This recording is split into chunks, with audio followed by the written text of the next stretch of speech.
Welcome to Losing a Child, Always Andy's Mom. On this podcast, we journey through the devastating experience of the death of a child. Grief is seldom discussed openly in our culture, and the death of a child makes people feel even more uncomfortable. We approach the topic openly and honestly, speaking to people who have lost loved ones and experts who help care for them. Whether you are a parent experiencing loss or someone who wants to support another going through this tragedy, this podcast strives to offer hope and help.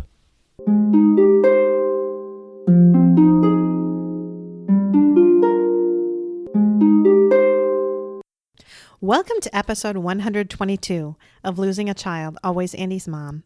I'm Marcy Larson, Andy's mom. I am really excited about today's guest. Today's guest is Michael. He is Liel's dad, and he was just so much fun to talk to. Michael actually has a podcast of his own, and I was a guest on his podcast last week. So if you want to listen to the two of us there, you can go to his podcast. It is called Bereaved But Still Me, and you can hear us talking there as well as us talking here. So you can hear us talk about Andy on his podcast and us talk about Liel on this podcast. Like I said before, he was so fun to talk to. Last week, we probably spoke for about an hour between our interview time and post-interview time. Today, we spoke for an hour with the interview, and then I spoke to him for at least another hour after that. He is just a really interesting guy and has a great perspective on life, and I learned a ton from him. I know you all will really enjoy this conversation that the two of us have.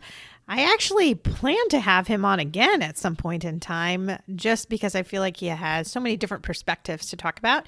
He's from an entirely different part of the world with different cultural expectations, and I think that's fun to explore with him a little bit as well. So right now, I just want you to sit back and enjoy listening to Michael, Liel's dad.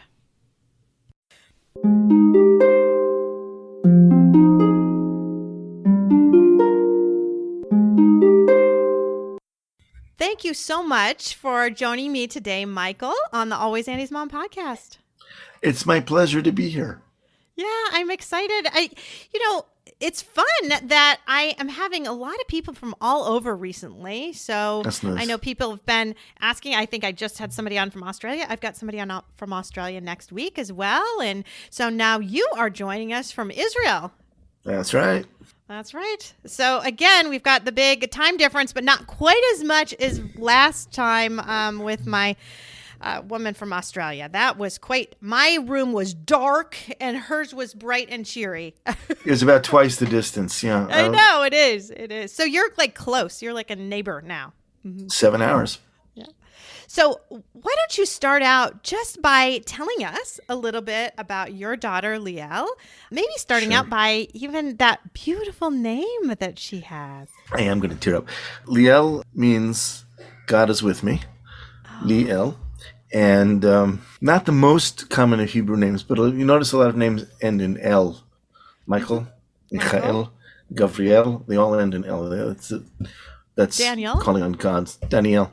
It's calling on God's name. So he must have been with her because she had a very difficult birth, and she came 2 weeks late, which is not typical for a child with a heart disease. No. And no, they usually come early. She liked it where she was. We had a false alarm about a week earlier, and she said, no, not yet. They sent us home. She had a very difficult birth. We tried to have a natural birth, but our second child, or my first daughter before her, was a cesarean. Mm-hmm. And so we tried to have a natural birth, and at the last minute they decided to rush my wife Leora downstairs to surgery. And they told me later that they were very, very lucky. They said the doctor just touched it and it opened right up. Oh. And which means we nearly lost everybody. Right. But we lost nobody, and we gained Liel that day, and she had a very difficult trip. And when I went to see Leora later, she said, I'm not asking you, her name is Liel. And I just went, okay. And it was funny because it was, I think, maybe 10 years later or longer that I suddenly realized I should have disagreed. Now, let me explain that. I'm from European Jewish families, and my wife Liel is from Yemenite Jewish families. And in the East, they have no problem naming children after their parents. Mm-hmm. In Europe, we don't do that. We think it's actually not a very good thing to do. It didn't click, but Liel is actually the beginning of Leora and the end of Michael. Liel. Oh, wow. Yeah. Well, that's kind of cool. And what's really weird is the only reason I got that was because my wife at the time was a really big fan of The Bold and the Beautiful. Okay. And they just had it. Yeah. I'm sorry, my grandma watched that, so that just brings back a lot of grandma memories. I know, but Leora could not get enough of it. And what was the name? Ridge and Brooke, they had a child, and they named it Bridget, which is putting the two names together. And It was only because of that, I'm waiting for Leora to finish watching the show because I couldn't talk to her for a half hour. I said, wait a minute, we just did that. That's really bad. Because we did it like 10 years before, but...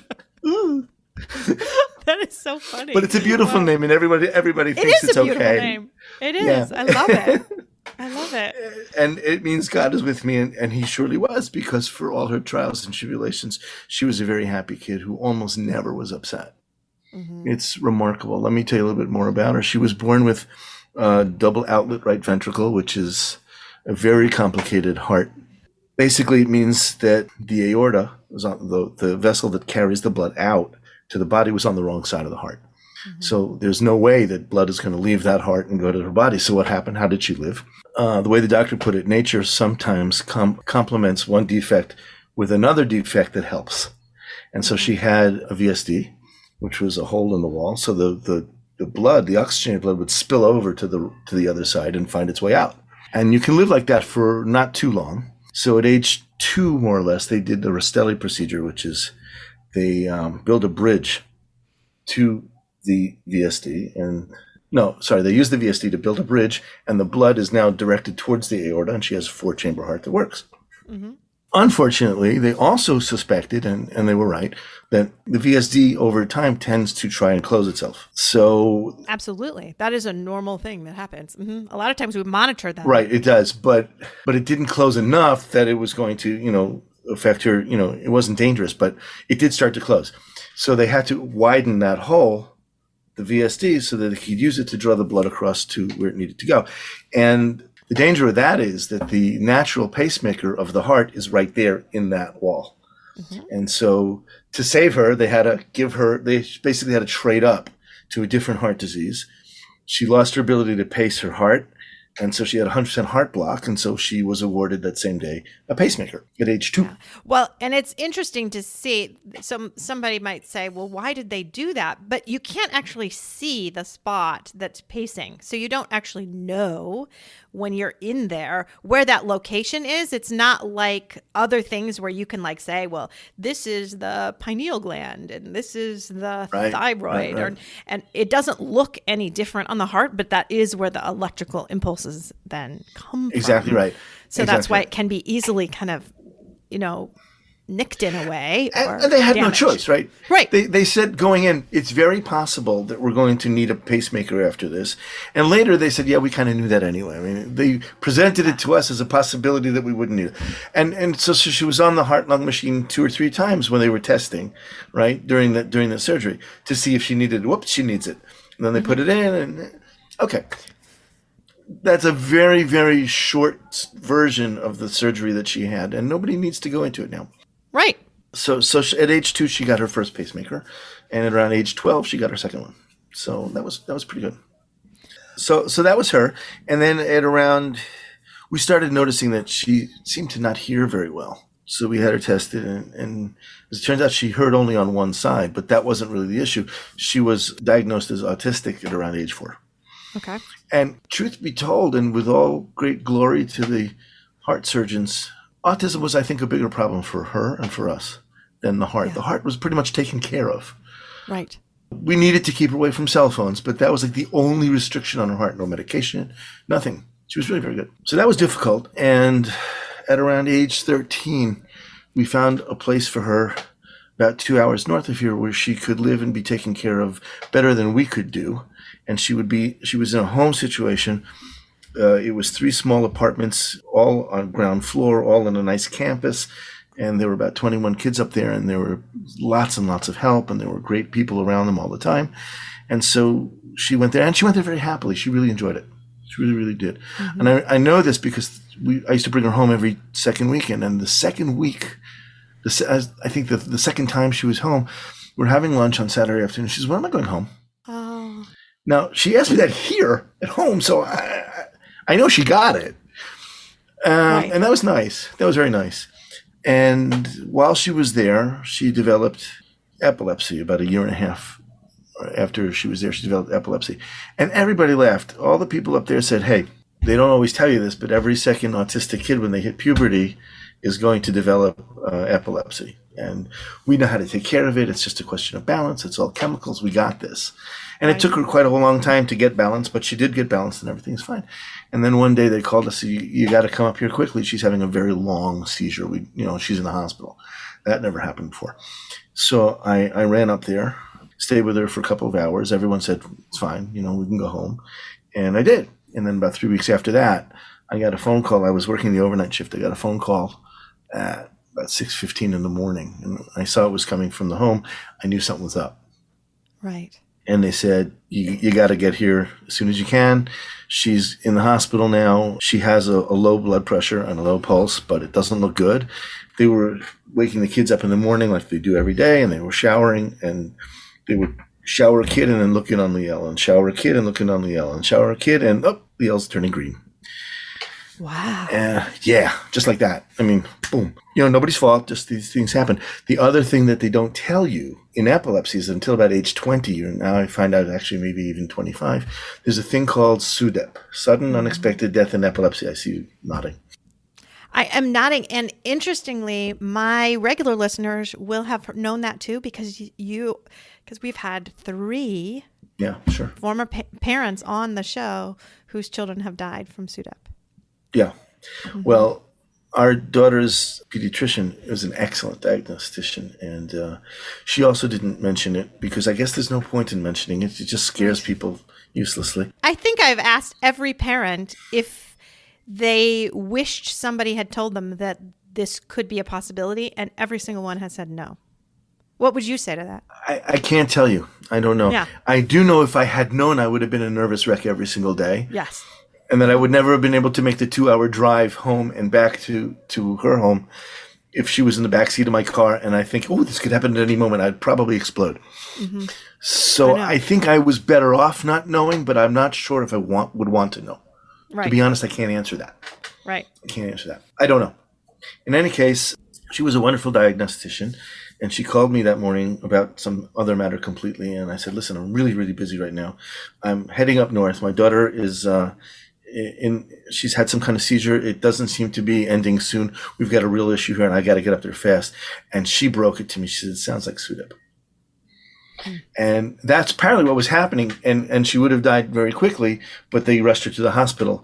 And that was a Friday morning, and they kept her on, I think, till Monday night. Mm-hmm. So we were watching her go in slow motion, which was really horrible. Oh, that is horrible. Yeah, it was. And there were some excellent doctors up north, and there were some less than excellent doctors. Yeah. But the head of the pediatric ICU put us into it right away. We got there at about 11:45 in the afternoon, and he was going off duty at 12, so he was waiting to talk to us. And he said, "You've got 2 choices, bad and really bad. And really bad is that she might wake up." Yeah. Because the amount of brain damage by then, it was untold. It wouldn't possibly know. She would never, if she would survive this, she would never smile. She would never get out of bed. She would be in tubes, and she could live forever. Yeah. So that was what he called really bad, as opposed to just bad, which of course is what happened. So that was really tough. That was really tough. We kind of thought it wasn't going to happen that way. We knew that her life wouldn't be as long as maybe ours, but I would love to have seen her make 50 and not 15. And I think there was a chance without that she would have made at least 50. Kids with double outlet right ventricle are surviving this generation into adulthood. Many of them are over 50. It's a very rare condition. There aren't that many of them, but they're doing much, much better, and pacemakers are great, and surgery is great. And as far as their heart, wasn't much of a concern. Mm-hmm. And even the autism kids can live, forever. Oh, yeah, a long time. especially Yeah. in that kind of setting that she had, that really nice supportive That setting. was wonderful. Yeah. Mm-hmm. I would have liked for her to outlive me. I would have liked to at least see her make 50, which would have put me way into my 80s, and I'd be very happy with that. Right. But things work out the way they do, and part of my faith is that things tend to work out the way they should. Mm-hmm. And so I took a very accepting view of it, and I skipped right over all the other stages. I didn't deny it. There was no anger. He told me, bad or really bad, and I just went right to it, which was good because I was able to save my family because they were doing the regular route. My son, Idan, my daughter, Sapir, my wife, Liara, would sit by and read from Psalms, which is what you do in the Jewish tradition when somebody's sick. And they were praying, and so was I, but I was praying in a sort of a different way. They were praying for her to be better. And I was praying for her to be well, to be safe. But I understood what was coming. And I remember one of my kids said to me, "You don't have any faith." And I said, "I have buckets of faith. It's just not like yours." He was telling me, "We're going to make her better. She might not even be autistic when we're finished, whatever it is we do." And I said, "Well, that's nice. And there's the wall. I hope you have a helmet, but I want you to run straight into that wall and tell me how you feel when you get there, because that's what you're doing." And everyone thought I was crazy. Nobody listened to me. But in the end, I was there to catch them, right? Because they all came falling off that wall. Yeah, it is hard. I've spoken to lots of people and lots of grieving parents now. And when you pray and expect the miracle and it doesn't happen, it can be so unbelievably devastating to them. Yeah. You know? Yeah. And that's the thing. I had set in my mind years before that if he took her, I was going to be finished. That was it. We just weren't going to have a relationship, me and God, anymore. And that didn't happen. Mm-hmm. It did not happen. I think maybe I even got a little bit stronger. And the reason is because I understood in my way that faith is not necessarily transactional. You give me stuff if I'm good. Yeah. And that's a kind of faith. And people will say that, "Oh, please, God, just get me through this exam and I promise to be a good person." And they'll get through the exam because they find some constraint to do it. But faith is also understanding that sometimes the answer is no, and there are things you can't control. And if you can accept that there are things that I can't control, but things tend to work out the way they should, then you are in a position to accept the difficult moments. Yeah, I have a dear friend of mine that was at a Bible study one time, and a very distraught young woman came into the church, and she had apparently just been at a prenatal ultrasound and had found out that her baby had died. Yep. And so she came in just begging for prayer from this group of these women, and they all started praying for that miracle for the baby to be alive the next day. And my friend was just kind of horrified, and as was I, because what happens to that woman the next day when she it goes doesn't back happen and that baby's still gone? Because I'm a doctor. I'm not expecting. I mean, I get miracles can happen, right? But I certainly wouldn't expect that to happen. And they did not do her a service that day because they really could have prayed for her in an entirely different way to give her support. Right. To find acceptance, to find understanding, to find a certain sense of calm. It just was just the wrong way that I feel like they went about doing that, because I expect that next day she ended up having to have the DNC like they had planned, and that's what ended up happening that day. And then what's her faith now? Well, I want to say something to the credit of those people who prayed for that. I don't want to say that's bad. No. Okay? No. And I don't want to say it's wrong, but I think it is a certain denial. I just think it was a lost opportunity for something that they could have done better. Yes. Yeah, I agree with you on that. Instead of only praying, because they only prayed that baby would be alive the next day. Right. That's all they prayed. And that was not the right thing to pray. The right thing to pray is for God to surround himself around her and to bring her peace and comfort. And that if we could find it to bring that baby back, that would be wonderful. But if not, the love that we can give, right? Right. Anyway, I think it was a missed opportunity is kind of my point. I agree. We had a number of miscarriages before we had our first child. And then we had another one after Liel. So the message was clear. But our first miscarriage was the longest one. It was at 5 months. Okay. All the others were in the early weeks. This was at 5 months. So she was showing, couldn't deny it. Everybody knew something that we don't like to talk about. That's another crazy Jewish thing. We don't talk about it until the baby is actually out. But you couldn't deny it, and it was there, and 5 months, and we were thinking about furniture and all kinds of stuff, and then the baby died. And we saw it coming in slow motion because it was CMV, and we saw what was happening, and there was a separation. And we knew it was going badly, but this was our first time. A member of my wife's family called me up. The baby was already dead, and we were already scheduled to go in and do what needs to be done. And he said, I spoke to a rabbi, don't do it. Here's what you do. And he gave me a formula of things to say and do. And I said, you know what? No, I'm going to hang up and please don't talk to my wife. All right? Because the last thing we needed was this false sense of hope. The baby was already gone. Yeah.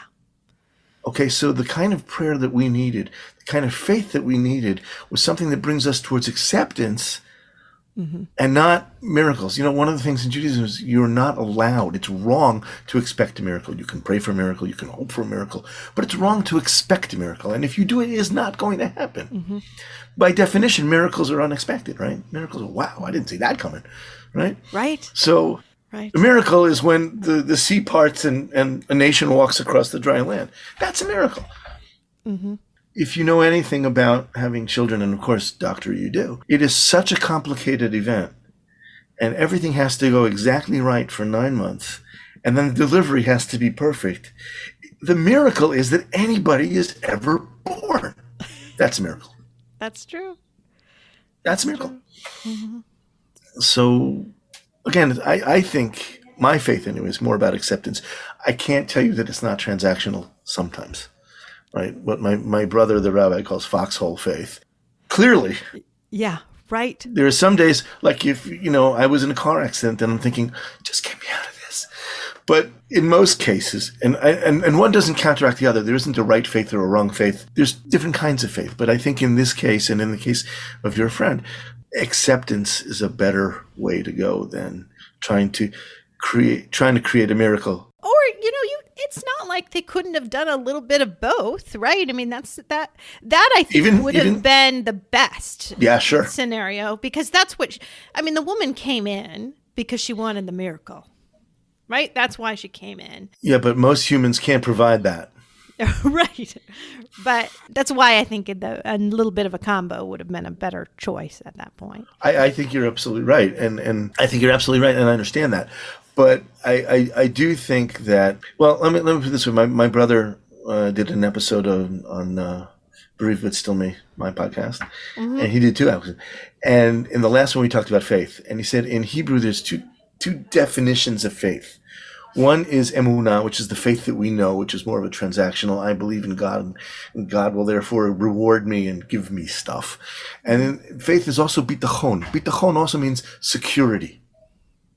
Okay, I'm secure in my understanding that God has a handle on this, and that sometimes he knows and does things that I don't know or I cannot do. Now, we can talk for an hour about what does that mean and what is free will. I'm not saying that God is completely in control. We have free will. That's what makes us humans, is that he's given us the ability to choose between good and bad, right and wrong. So we have that free will, but there are some things that are determined not by us. And faith has to do with acceptance that whether I understand it or not, or whether I like it or not, God's will is what it is. And sometimes I have to eat a little to get through, and that's what it is. And as I said, I think when I came to that understanding, it strengthened my relationship rather than busting it wide open, which is, I think, a good thing. Well, and I understand that that's interesting that you talk about 2 different types of faith, actually, because I know right after Andy died, well, it wasn't probably right after, but I did try to go back to a Bible study that I had, and we were studying the Old Testament, and that portion of the Old Testament, it was very much like the God's people messed up, God punished them. God's people did good things, God rewards them. We can talk about very that. much like that, and I couldn't handle it.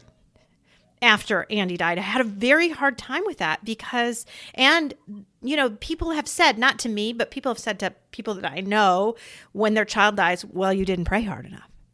Because if your faith is enough, if you're strong enough, if you're good enough, if you do all the right things, then God will reward you and this horrible things will not happen to you. And therefore a horrible thing means you were bad. So that can be a little hard to take. So a horrible thing happened to me. Right. So I screwed up, Andy screwed up, somebody messed up, because otherwise why would God be punishing me like this? You see? Would it help you if I told you that I don't think this was punishment for you? I don't think God... No, and I don't think so either, but it just gets so... I don't think God would take Andy, a beautiful 14-year-old boy who could sing and play golf and baseball and everything that was so good in him and so good in life. I don't think God would create that life to dangle it in front of you and punish you. No, I don't either. But when you're in the Bible study that I was in, it was just very much going that way. It was just this kind of, if you do good, then God will reward you, and that sometimes no, but sometimes not. Sometimes not. I mean, I went to church. It was about a year afterwards, and they were doing something. They were kind of a fundraising kind of thing, and so basically, the guy was talking about how his wife had been sick and how he prayed her better, and it just makes me so angry because I've never prayed for anything harder in my life than on the side of the road that day after Andy went after that car accident. And it didn't work. I agree with you. Right? So that's what's so hard about that, when people then believe that it's giving them more control than what they have. I agree with you. They feel like, I have this control, and if I pray hard enough or I do this hard enough, then my wife will get better and I'll make lots of money and I'll have a really good job and all this stuff, because all I need to do is just this and pray hard enough. Okay, newsflash, you cannot really control God's hand. No, you really can't. Now, the other thing, Judaism talks about that. They face the question of an evil person who seems to be doing well and a righteous person who seems to always have bad luck, or he's poor, or his wife left him, or life is going badly for him. How does that work? This guy who's been doing good deeds and being right and living right all his life, and he's got nothing. And then you see this guy who's a gangster or whatever, and he's doing great. And so they came up with an interesting answer for that. And the answer is, you are rewarded or punished for a minority of your deeds in this life, and then the majority of your deeds are represented in the next life. Now, we don't spend a lot of time on the next life, to be honest. We really don't. We don't spend a lot of time there. It's not a major concern of Judaism, but it's kind of there. It's a fairly new concept. It's about 2,000 years old. It's a fairly new concept. So the idea is, maybe this person who seems outwardly evil had a child and loved his child, or maybe, I don't know, he was kind to animals. I don't. So he's being rewarded for that now in front of you, right? And maybe this righteous man has been so righteous that it's all built up for the next life. But maybe, I don't know, he cheated on a math test when he was younger, and so he's paying for that now. Okay. So watch out for people who are doing too well in life, because you just never know. You never know what's coming later. But to be honest, we don't spend a lot of time on the afterlife. It's not a serious concept for us. We just assume that everybody will somehow be in the afterlife. And there is a concept that your sins and good deeds are sort of measured and sort of weighed. And that's there, but the real focus of Jewish life is the here and the now. Mm-hmm. Right? So you do a good deed or you do something right because it's good to do it. You don't need a better reason than that. Because so they say a good deed is its own reward, right? Schar mitzvah mitzvah. It's its own reward, which means that you should live well and do well. And Jewish life is concentrated. Jewish life is concerned with how to live in this world now. And it doesn't really pay much attention to the next life. Next life it'll take care of itself. So I want to go on to talk a little bit more about your faith in how that relates to grief, though. So last night, so I do grief support group. I facilitate a group. And last night we were talking about ritual and how in our culture, in American culture, American kind of Christian culture, there is very little ritual related to death. You have a funeral or a memorial service, and that's it. That is the only ritual we have. Right. And we were talking about how that really is lacking. And I think back to after Andy died, in those first days even, I remember thinking, I just need something to do. Just give me something to do, because I had no idea what to do. The funeral is sort of happening, but then that's it. And then that's done. And then I have nothing. I have no ritual. And I feel like you do that so much better in the Jewish tradition. And so I want to talk about that because we're all about grief. I just wanted something to do, and I feel like I could have had something to do. Well, the truth is, you don't do much. You have a lot of things done around you. But let me go there. But there's ritual. There's ritual. Yeah, very much so, very much so. So, and by the way, you talk about American culture. They do it less now in America. Yeah. Those that are less Orthodox do less of it, and I think that's a mistake. Anyway, so what happens? First thing you do is you sit Shiva for 7 days. So what does that mean? You come home from the funeral, and you sit on low chairs, and you sort of sit in a position that's roughly biblical mourning. You don't shave for a week. You cover up the mirrors. Some people don't shower. But you're surrounded by family and friends. Your community moves in on you. Okay, so there's a constant flow of people coming in to talk to you. I don't want to say get your mind off it, but to sort of make sure, to comfort you, to make sure you're not alone. Okay? Mm-hmm. And it's very comforting to have friends and family who come in close. In my community here in Jerusalem, we have a group whenever somebody has suffered a loss. The meal groups go out to work, and we all bring food so that no one has to cook. It's all very well organized. You're bringing the salads, you're bringing lasagna, you're bringing this, food, everything. So for 7 days you do this, and you kind of get cabin fever, which is kind of okay, because what I find is that memories after loss go from bitter to bittersweet to bitter. Bitter to bittersweet to sweet. And that's a good thing. So you start off by saying, gee, I really wish she was with me, and I wish she was here, and I really miss her. And then you start telling stories, and you're around a bunch of people, so you start telling the better stories, right? The stories that make people laugh. And so you start smiling when you think of your loved one. By the end of the week, it's a laugh riot. Everyone's on the floor telling stories and about how wonderful this person was. And all the memories are good.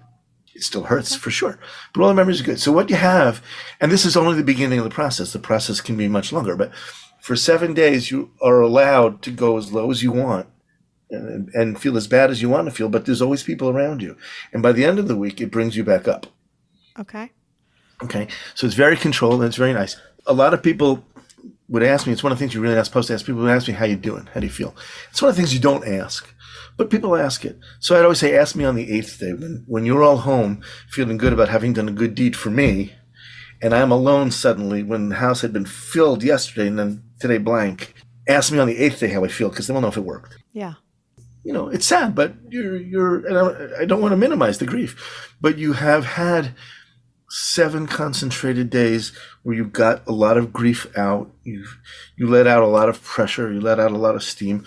I think really, truly showing lament. I think that's a thing that can be. I think so. Yeah. Mm-hmm. So that's the first phase, is 7 days. And then going on to the 30th day, on the 8th day, you can go back to work. Some people do. I took a few extra days. You can go back to work. You have to sort of get up and walk around the block and get into your routine again and see people, right? One of the things they do on the 7th day is when they're finished, they get up and they walk around the block just to be outside. Okay. First of all, you haven't been outside for a week. Secondly, you need to return to some kind of normality. So there's that.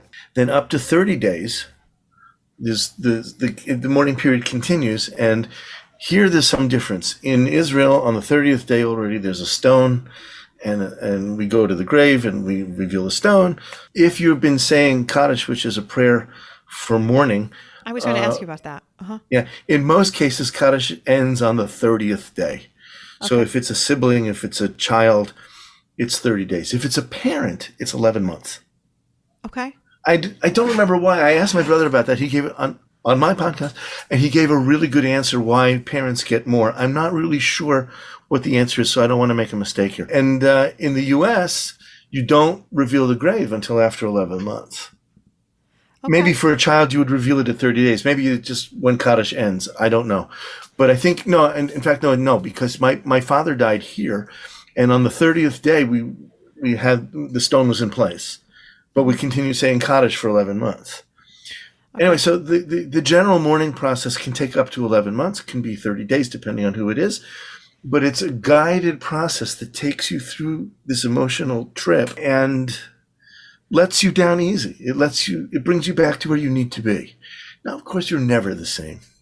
No. But one of the things you need to do with grief is to learn how to pack it up and keep it with you, because it's going to go with you wherever you are. It's going to change you in some way. And I think we have an obligation to keep our loved ones with us and tell their stories, especially to people who didn't know them. Okay, that's how we keep them alive, right? We keep them with us in a very living sort of way.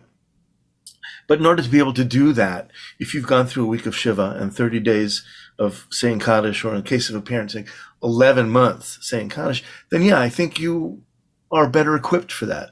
I think you've taken the time. It's almost like a course. You've learned how to continue. You never stop grieving. You might stop mourning, but you never stop grieving. Mm-hmm. But you've now learned how to do that. And that may be, when you say is missing in society, that might be what you're talking about. Yeah, I think so. Because this gives you the tools you need to go out and take that person with you. Liel is always with me. My father is always right up here, especially when I'm driving. But, Yeah. We have some very good friends, and his parents, one is Palestinian and one is Syrian, and they, I think, are more vocal with their grief too. So they obviously, all their children were born here in this country.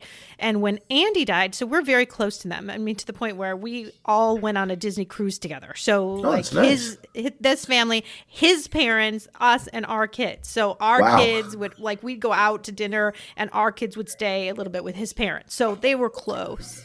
And when Andy died, they mourned and really showed that emotion and were crying. I mean, his dad was sobbing, and he even said to my husband, I've never seen my dad do that. It kind of scared me because I never saw him do that. And I've talked to his mom just recently about how she mourned after her mother died, and she said, I scared my boys. They were all scared. They didn't know.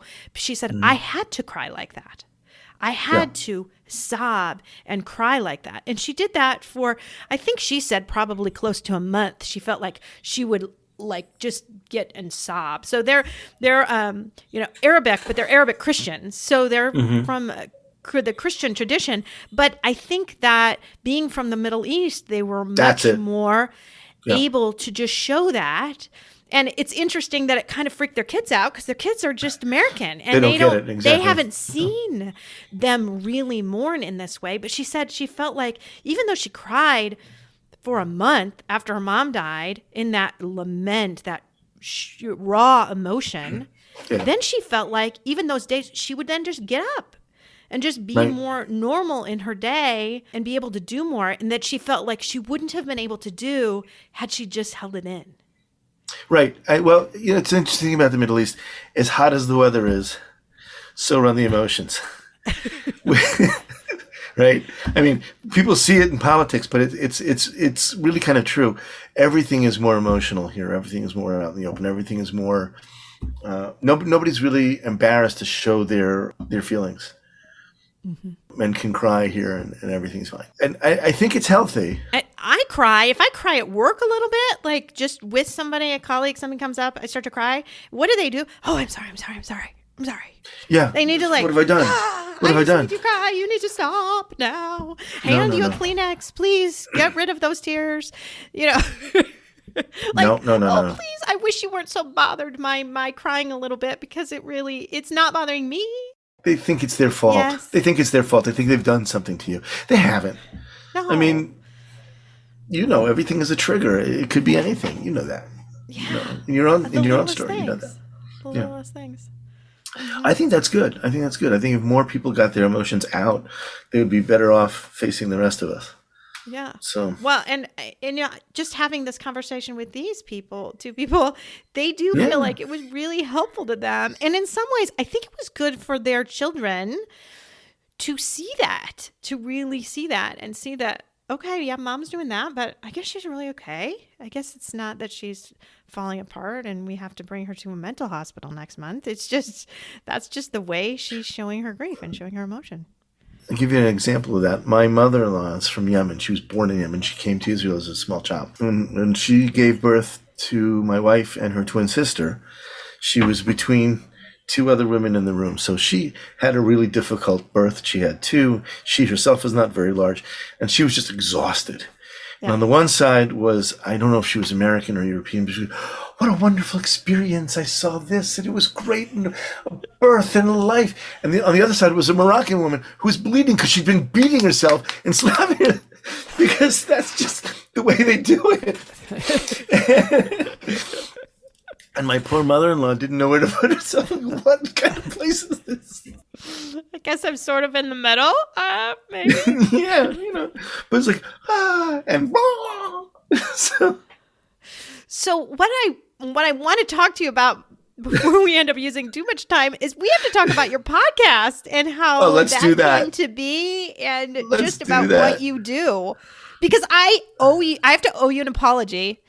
But you also owe me a little bit of an apology. So I owe you an apology. I know what you're going to say, though. I know what you're going to say. Yes, because I started looking for a podcast in 2019, about May of 2019, April or May. And I looked, and I could find nothing for bereaved parents. I could find nothing. Since and I told my husband, there's nothing there. And he looked and he said, there's nothing there. And so then I decided to start one. But in all actuality, you were there.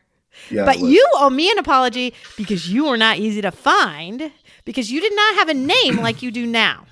That's true. If you have a name like you do now, I will reveal the true story of Bereaved But Still Me. Yes. The true, honest to goodness story. All right. Okay, so you talk about it. I've apologized to you. So. And I will apologize to you. I am apologizing to you right now. Okay. I don't know if there's enough room for me to get on my knee here. There I go. Okay. I have apologized. We have a very dear friend in common, Anna Jaworski. Yes. And Anna Jaworski is the mother of Hearts Unite the Globe, which is a nonprofit organization, and it's all about families with children with heart defects, which is how I know her. Actually, we know each other from before that, because in the ancient days of the internet, before we could see each other, we had listservs. Do you remember a listserv? I do. Yes. Email. Mm-hmm. I could write it here, and 800 other family members could get it in seconds later. Wow, what a great idea. Yeah. So, miracle. So we were both members of, I think it was called the Children's Heart Information Network, later became the Children's Health Information Network. I don't know if it's around anymore, but we had 800 families who were members from around the world, and we would trade stories. Sometimes we would argue, and sometimes we would just comfort each other. But it was a really big worldwide family. And Anna and I met there. At some point, Anna went off to found Hearts Unite the Globe and to start her podcast called Heart to Heart with Anna, which is still on. Mm-hmm. It's now, let's see, 5 years. I think she just finished her 8th year. And it's all about families with children with heart defects. And it's great information. If anybody's listening now, Heart to Heart with Anna. Mm-hmm. Go there, Hearts Unite the Globe. There's information, really good stuff that you need to know if you're a parent of a child with a heart defect, or if you're an adult with a congenital heart defect. You need to go and find out about Hearts Unite the Globe. So that's one thing. After Liel died, Anna contacted me and asked me if I would be a guest on her show and talk about Liel, which you can see I love to do. So yeah, I did that. And when it was over, she said, Michael, I want to do a short series on parents who've lost children through heart defects. Could you host that? Because she said she's not bereaved. She doesn't feel that she could host it. Right. Since I like to talk, she said, could you host it? I said, well, how many do you want? She said, I want 12 episodes. I want one a month for about a year. I said, well, I'll give you 3. If I'm still alive, we'll do 12. And we now I'm editing a program with you today. Yes. And you're the first program in year number 6. Mm-hmm. So everyone should go listen to my program, and they should listen to you because... But it was called Heart to Heart with Michael.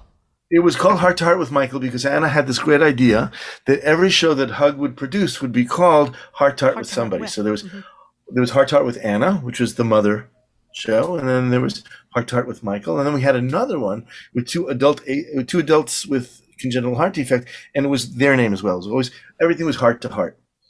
And after about 5 years of this, or 4 years of this, after about 4 years of this, we said, people aren't finding us on the search. Sound familiar? After May 2018, when I was looking, right? Yeah, After and that we've date, been on for a year. So we're not coming up in the search. We could get better numbers and serve more people if we could put grief or bereavement in the name of the program. Let's try that again. So for a year, before that, we were searching for a name. We could not find a name. There are so many podcasts now about grief. We could not find a name with the word grief that wasn't already taken. Uh-huh. Okay? We came up with some joke names, which I think maybe I'd best avoid. But, well, one of them. I can't bereave, it's not grief. But still, we couldn't find a way to get the word grief into the name of the show. So how are they going to find us? So we started thinking of other names, and we asked our listeners to help, and we put up a few different options, and they voted. And the one that won was Bereaved But Still Me, which I think is a pretty good description. I love that name. Because it says, okay, I am changed. I have been through a life-changing event, but I'm still who I am. I'm still who I was. But I've changed, but it's still me in there. So we came up with Bereaved But Still Me. And now suddenly people are finding us. It's a lot easier. Ratings are up. You found us. Everybody's happy. Yeah, it's much, much better. It's similar when I decided to do my podcast. My husband said, well, what about a name? And I immediately said, Always Andy's Mom. Because that's what I am, Always Andy's Mom. And he said, no, you need more than that because no one will find you if you're just Always Andy's Mom. So if you know, my official title is Losing a Child, Always Andy's Mom. Always Andy's Mom. Okay. Because I had to put that Losing a Child in there now. On Instagram and Facebook and Twitter, all that stuff, I'm just Always Andy's Mom. But if you look on the podcast player, the official title is Losing a Child, Always Andy's Mom. Because again, I don't think you would have as easy of time finding it. Now, I mean, maybe it would be even better if it had bereaved or grief in it. I'm not sure. But losing a child loss, that's pretty close, and people find it. But the other thing is that you created a very specific niche. It's for people who've lost children. Right. Which is a pretty big niche. Let's not belittle that. One of the things that I'm grateful to Hearts Unite the Globe for their executive board, one thing that I'm grateful for is they allowed us to expand the definition of grief. So I don't have to stay only in the congenital heart defect world. Which is nice because my first complaint was, look, if I'm only going to deal with children with congenital heart defects who have died, then it's sort of looking like part 1 and part 2, Heart to Heart with Anna, and then you graduate to Michael. We didn't want that kind of we didn't want that kind of definite finality to congenital heart defects in a generation where kids are living forever with congenital heart defects. So we certainly didn't want to do that. So they allowed me to expand out, but I still have to touch it from time to time. That's fair, and that's really good. But then we've expanded it. We did some shows with members of the Firesign Theater, and I'm hoping that when I say that name, I'm touching some people my age in America who grew up with it. It's underground comedy from the 70s. We talked to them because they were 4 guys in a comedy group, and 2 of them have died. And I spoke to the other 2 individually to talk about friends of theirs who had died after 50 years of working together. That's certainly grief. And they're not family, they're not related. And then we got even further afield. I had a very interesting guest. She was on twice. She's a psychologist, and she said, everybody's grieving something. Grief isn't necessarily the loss of a person. And then she went on to say, I was abused as a child, and I lost certain goals, certain ideals, who I was. That's grief. And then we suddenly realized grief really touches everybody. Some of my friends, their first reaction was, I'll never listen to your show. Thank God I've got everybody. I don't need that. And I hope if they're listening, grief touches everybody sometime, somehow, somewhere. Well, and I would say during this time of pandemic, everybody's grieving something. Everybody is. Our lives, nobody's life is the same as what it was 18 months ago. You are absolutely right. Everybody's grieving something. So, And we didn't see that coming, right? In 2017? No. Not even at all. So, any more words that you want to say about your podcast or kind of your grief journey? Yeah, we're a monthly podcast. We come out on the first Thursday of every month. Thursday, just like me. So just so you know. Yes. Listen to you first and then come on over and I'm still here. And the beauty of podcasting is it streams forever and ever and ever. We're literally on until either the end of days or until Hug runs out of money to archive it. Either way. Yeah. So you can catch up. We've been doing this now for 5 years. You can scroll down the list and see which ones interest you. Maybe not every one. Maybe yes, maybe no. It's monthly, so you've got plenty of time to listen to it. And if you miss it, don't worry. We're still around the next month. Every month on the first Thursday of the month, we put up the new one. And in January, we have, let me see, who do we have? Some doctor person. Oh, it's you. Oh, it's me. It's you. And as when this one is released, mine with you will have been on for a week. So now we're going to plug that thank you. week go on right now. Right now, if you listen to this, the one with me on Bereaved But Still Me is there. It's there waiting for you. And I got to tell you, it's pretty good. I'm editing it right now. Today I was editing it. It's really good. A lively guest. We'll see how you feel about this one now the other way. So Michael and I, too, I'm just going to say this. Michael is much more of a planner than I am.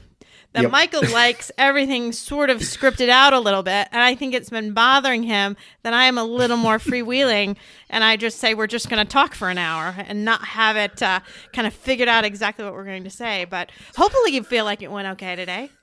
I was not worried that you would run out of things to say. That's right. I don't run out of things to say. It and works out fine every time. I don't generally run out either. You said this on my show. I'm going to give a little teaser. I asked you to tell me something about Andy, and you said, "Oh, remember? What did I say?" I said, that's easy. I love talking about my children. Of course. Everybody loves talking about their children. So I come on and you say, tell me about Liel. Sure. Can we do a two-parter? Yes. I thought, is it something specific? I said a lot of specific things about. So now I'm racking my brain. No, it's just that general. You said a lot of really nice, wonderful things. It's a pleasure to listen to you. We don't use video yet. We're still toying with the idea. But it is a pleasure to hear your voice. And you have some really important things to say and some very compelling stories to share. And it's just... You know what? I'd like to say it's a pleasure. It's not because we're all here for the wrong reasons, right? Mm-hmm. We're all here because this is a club we didn't ask to join, but we're in it. As long as we're in it, make the best. We might as well surround ourselves with other amazing people and learn from each other. Thank you. Right? Absolutely correct. Absolutely correct. Absolutely correct. And I just learned so much from you. I love talking to you. So thank you so much for your knowledge. Thank you. Love it. Thank you. Thank you. I'm always happy to come back. Well, that may happen, actually. I'm partway through and I'm thinking, I could talk to this guy again. No problem. Ooh, yeah, sure. No problem. You may have already. Ask me something else. Okay. All right. Well, thanks again so much. Thank you so much. I've enjoyed it. And it's a pleasure to be here with you. And what's particularly nice is that as a guest, I am not in control and I don't have to be in control. Just have a good time. It's a pleasure to be a guest. Trust me, it's great.